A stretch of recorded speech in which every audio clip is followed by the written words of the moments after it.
جب جادوگری کا فن عروج پہ آیا اور گھر گھر جادوگر اپنے فن کا مظاہرہ کرنے لگے تو اللہ نے حضرت موسیٰ علیہ السلام کو کرشماتی عصا عطا کیا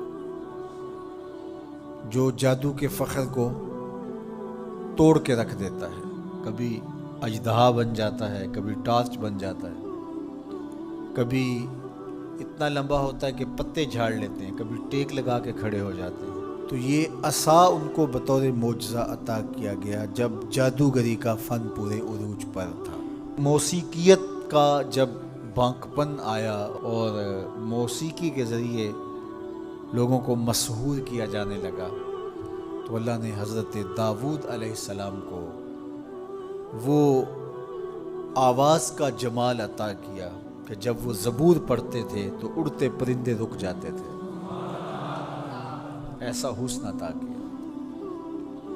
لوہے کی صنعت عروج پہ آئی اور لوہے کو گرم کر کے نرم کیا جاتا، ڈھال کر کے زرہیں تلواریں بنائی جاتی، ظروف بنائے جاتے.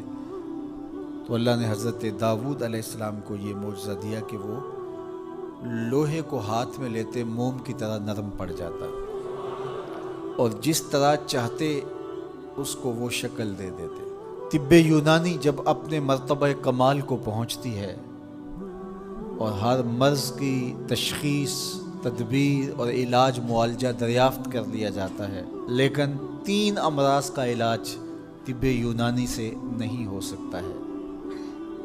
مادرزاد اندھے کی آنکھوں میں روشنی نہیں رکھ سکتے، کوڑی کے جسم کو شفا نہیں دے سکتے، تیسرا ان کے پاس موت کا علاج نہیں ہے.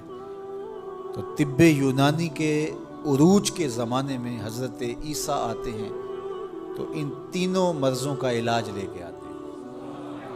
مردے کو ٹھوکر مارتے ہیں، وہ اٹھ کے باتیں کرنے لگ جاتا ہے. کوڑی کے جسم پہ ہاتھ پھیرتے ہیں، اسے شفا مل جاتی ہے. نابینا کی آنکھوں پہ ہاتھ رکھتے ہیں، نور اترنے لگتا ہے. مصر کے کوچہ و بازار میں جب حسن والوں کے حسن کے چراغ جلنے لگے اور ایک سے بڑھ کر ایک حسین دل لبھانے لگا، ان کی عشوہ ترازیاں نیندیں اچاٹ کرنے لگیں، تو اللہ نے حسن و جمال کے زمانے میں حضرت یوسف علیہ السلام کو معجزہ جمال دے کے بھیجا. اور جب ان کے جمال کا، حسن کا چراغ روشن ہوا تو سارے دیے بجھ گئے، اور جنہیں ناز تھا اپنے حسن پہ وہ اپنی انگلیاں کاٹتے ہوئے دکھائی دیتے ہیں. تو ہر دور میں ایسا ہوا. آپ انبیاء کی تاریخ پڑھتے جائیں اور ان کے معجزات دیکھتے جائیں، اور اس دور کا عروج اور بانکپن آپ کو جو ملے گا، معجزہ اس کا توڑ آپ کو نظر آئے گا. جب میرے اور آپ کے آقا و مولا تشریف لائے تو زبان و بیان کا عروج تھا، قرآن دیا گیا. قرب قیامت میں انسانی ارتقاء اور مادی ترقی اور اپالو یازدم کے ذریعے چاند پر جانے کی باتیں ہونی تھی اور لوگوں نے مریخ پر جانے کی تیاریاں کرنی تھی. تو اللہ نے اپنے محبوب کو دوسرا بڑا معجزہ معراج عطا کیا کہ دنیا الٹی چھلانگیں بھی لگاتی پھرے، وہاں کسی کا خیال بھی نہیں پہنچ سکتا جہاں محمد عربی کے قدم پہنچ گئے. میرے امام بولے خرد سے کہہ دو کہ سر جھکا لے، خرد سے کہہ دو کہ سر جھکا لے، گماں سے گزرے گزرنے والے، یا خود پڑے ہیں جہت کو لالے، کوئی کیا بتائے کدھر گئے تھے، سراغ عین و متا کہاں تھا، نشان کیف و الا کہاں تھا، نہ کوئی ساتھی نہ کوئی راہی، نہ سنگ منزل نہ مرحلے تھے، کمان امکان کے جھوٹے نقطوں تم اول آخر کے پھیر میں ہو، محیط کی چال سے پوچھو کدھر سے آئے کدھر گئے تھے، وہی ہے اول وہی ہے آخر، وہی ہے ظاہر وہی ہے باطن، اسی کے جلوے اسی کو ملنے اسی سے اس کی طرف گئے تھے، کمان حیرت میں سر جھکائے عجیب چکر میں دائرے تھے، ان کی عظمتوں کی کنہ تک کون پہنچے. یہاں تو جبریل بھی ہاتھ باندھ کے کھڑے ہیں. جب جبریل نے کہا کہ حضور آگے میں نہیں جا سکتا تو کہا وہی لانے والے اب آنا آگے، جو در دوستی مخلصم یافتے، جب دوستی میں تو نے مجھے مخلص پایا ہے تو پھر راستہ کیوں چھوڑ رہا ہے. تو عرض گزار ہوئے اگر یک سر موئے برتر پرم، فروغ تجلا بسوزد پرم، لو دنو تو خطوتن لہ ترکتو، اس سے آگے میں بڑھ ہی نہیں سکتا، اگر ایک قدم بھی آگے بڑھوں تو جل کے راکھ ہوتا ہوں۔ تو جہاں جبریل بھی پیچھے رہ گئے، ملائک بھی پیچھے رہ گئے، کوئی فلک تے رہ یار گیا، کوئی جا سدرا تے ہار گیا، ایک کالیاں زلفاں والا سی جڑا عرش تو بھی لنگ پار گیا، کوئی حد ہے ان کے عروج کی بلغ العلاب کمالی۔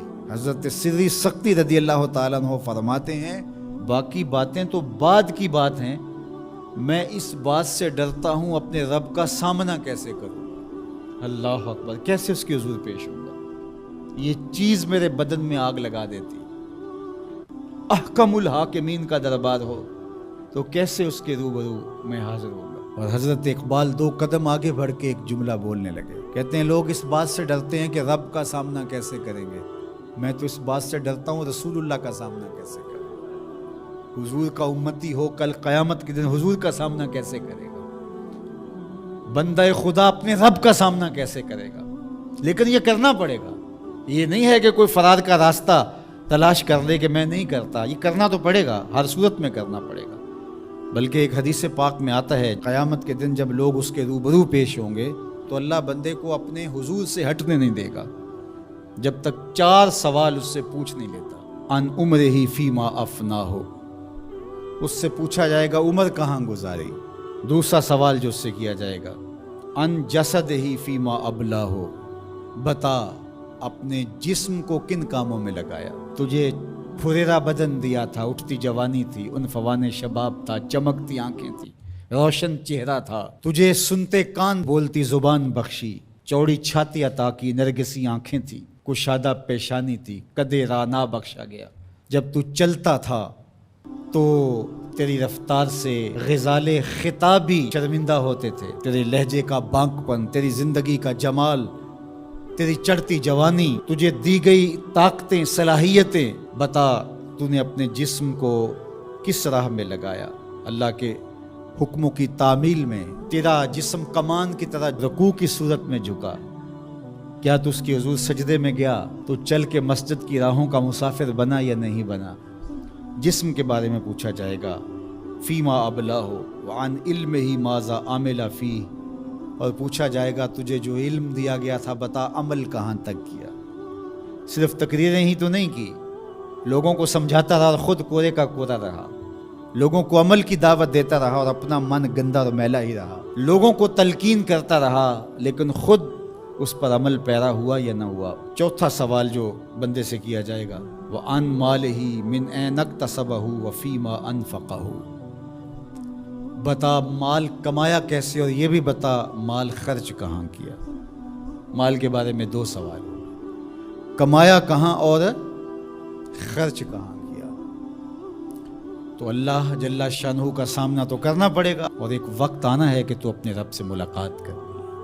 ارشاد فرمایا کہ اذا احب عبدی لقائی احببت لقاءہ وَإِذَا كَرِهَ لِقَائِي كَرِهْتُ لِقَاءَهُ، جب میرا بندہ مجھ سے ملنے کی چاہت رکھتا ہے تو میں بھی اس سے ملنے کی چاہت رکھتا ہوں۔ پھر وہ ملاقات تو پھر زندگی کی آرزو ہے کہ میں اس کے حضور جاؤں، لیکن اچھے اعمال کا ذخیرہ ہوگا تو پھر ملنے کی آرزویں ہوں گی۔ گناہوں کا بوجھ ہو تو پھر ملنے کی تمنا ہی نہیں ہوتی۔ جو اشتہاری ہوتے ہیں وہ تو شہر سے گریز کر کے پردے میں گزرتے ہیں، تھانے کے آگے سے کیسے گزریں گے؟ جن کے ذمہ جرم کوئی نہیں ہوتا تو ان کو کوئی پرواہ نہیں ہوتی ہے، اللہ کی پکڑ سے کوئی بچ تو نہیں پائے گا۔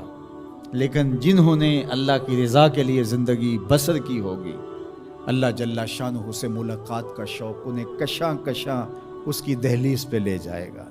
تو کہا یا ایھا الانسان انک کادح الی ربک کدحا فملاقی، تو اس سے ملاقات تو کرنے والا ہی ہے، کرے گا تو صحیح، لیکن ملاقات کی کیفیت کیا ہوگی، حالت کیا ہوگی، صورت کیا ہوگی، اب یہ تیرے اعمال کے مطابق تجھے پتہ چلے گا کہ تو کہاں کھڑا ہے۔ تو اپنی مختصر زندگی کو مالک کی راہوں پہ ڈال دیں۔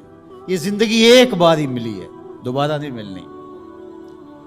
یہ اس وقت ڈاڈا پچھتاوا ہوگا، لوگ کہیں گے یا اللہ ایک بار بھیج دے بس، اب تو آنکھوں سے سب کچھ دیکھ لیا، دوبارہ تو سر سجدے سے نہیں اٹھائیں گے۔ کہا تجھے بھیجا تھا، پیغمبر بھی بھیجے تھے، کتابیں بھی اتاری تھی، روز مرتے ہوئے لوگ تیرے سامنے تھے، اٹھتے ہوئے جنازے تیرے سامنے تھے، پھیلے ہوئے قبرستان، ڈوبتا ہوا سورج، یہ عارضی دنیا کے کتنے نقشے تمہیں دکھائے، لیکن تو پھر بھی نہ مانا۔ اب دوسرا موقع نہیں۔ یقول یا لیتنی قدمت لحیاتی، وہ کہے گا کاش میں اس زندگی کو اس زندگی کے لیے آگے بھیج دیا ہوتا، لیکن پھر سوائے پچھتاوے کے اور کچھ نہیں ہوگا۔